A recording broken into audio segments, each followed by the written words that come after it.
The doorbell rang, and we were shocked to find a deputy sheriff on the other side of the door with a woman who identified herself as a victim's advocate with the Leon County Sheriff's Office.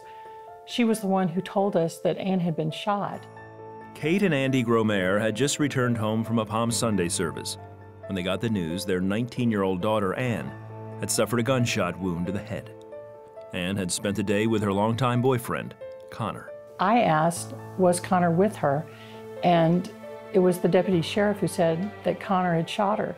I couldn't process why that would have happened. I knew it had to have been an accident. It wasn't until we got to the hospital and the detective told us that there had been an argument.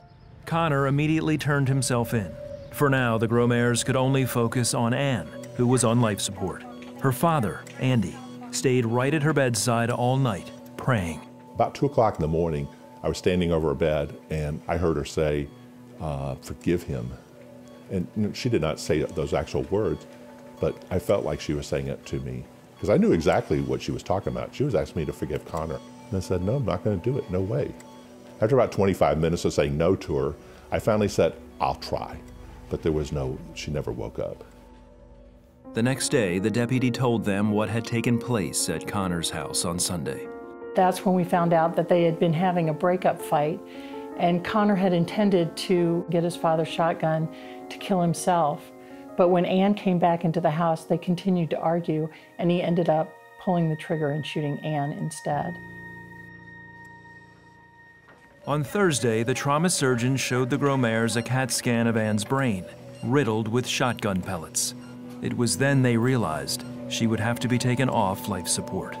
As I was sitting there gazing down at her, I saw her transform in the bed, and what I saw was Christ became one with her, not separate, but just as one completely together.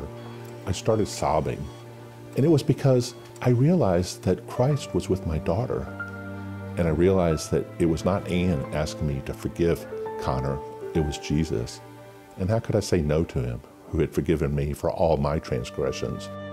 While at the hospital, Kate discovered Connor had put her name on his jail visitation list. She went to see him the next morning. It was Good Friday. He immediately started crying and said he was sorry for what had happened. And I gave him the message that Andy had given me, and that was that he loved him and forgave him. And I said, Connor, you know I love you, and I forgive you. And once I said those words, I didn't feel like I have needed to take them back then, and I've never felt like I've needed to take them back since. Kate returned to the hospital. Ann was taken off life support that afternoon. She died on Good Friday, and she died in the 3 o'clock hour, the same hour that Jesus died on the cross. She is in the arms of Jesus. She is in heaven. She is at peace. Through a voluntary legal process called restorative justice, the Gromayers were able to sit in a room with Connor while they shared their grief, and he expressed his remorse for shooting Ann. After that meeting, in which Connor revealed details of the 2-day argument that preceded Ann's death, they were able to take the first steps toward reconciliation. Forgiveness is my part. Repenting is on the part of the offender, and if you don't have those two pieces, then you don't have reconciliation. Connor was sentenced to 20 years in prison. Andy and Kate visit him regularly and call him weekly. The Gromayers' decision to forgive me was the only reason that I ever came to believe in God and believe in Christ. There's no other explanation for the forgiveness the Gromayers showed me. Normal people do not forgive the man that kills their daughter.